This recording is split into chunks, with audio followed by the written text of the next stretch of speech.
Hey, I'm Sohan, one of the co-founders of Flint. Today, I'm excited to announce Flint V5, our most recent major product update.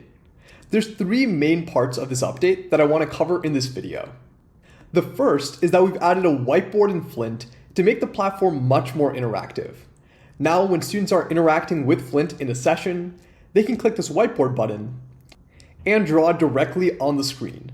This is especially effective if you're on an iPad or using a laptop with a stylus. For example, here, you can see that I started solving this math question, and Flint's actually able to understand what I'm putting on the whiteboard and respond.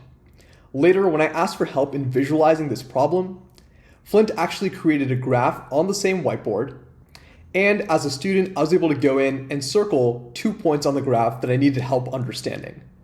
Throughout the process, the AI can understand exactly what the students are putting on the whiteboard, and we're excited to see the types of interaction this will open up for students and teachers using Flint. The next update that I've got to share is that we've made it much easier for teachers to create and customize activities on Flint. So for example here, let's say I'm a French teacher. Like before, I can click one of these shortcuts to get started making an activity in Flint.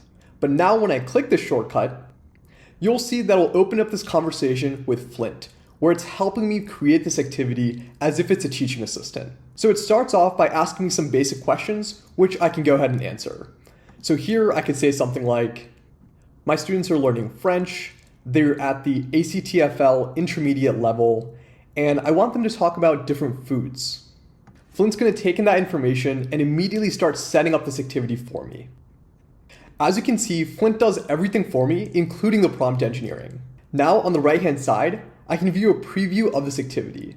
So for example, I could simulate a satisfactory session. Flint's now going to go through and show me an example conversation where a student does a satisfactory job. This chat experience on the left-hand side can also be used to edit the activity. So for example, I could tell Flint, can you generate images of different foods that are common in France? And then I want students to describe what they see. All I have to do is describe what I want in natural language, and Flint will take care of the rest.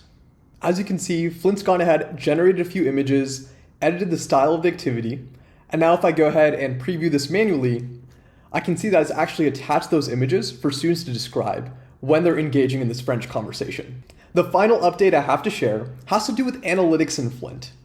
As a school administrator, you have access to this analytics panel, but we've made it much more powerful with this update. Now when you click analytics, you'll see a split panel view. You'll still have that aggregate data from before here on the right-hand side. We haven't taken anything away there. But now on the left-hand side, you can actually work with Flint as an AI assistant to understand how people at your school, teachers or students, are using the platform.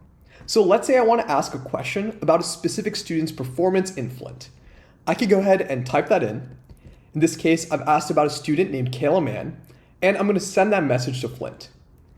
Flint will now go through and find information on this student and summarize their performance for me.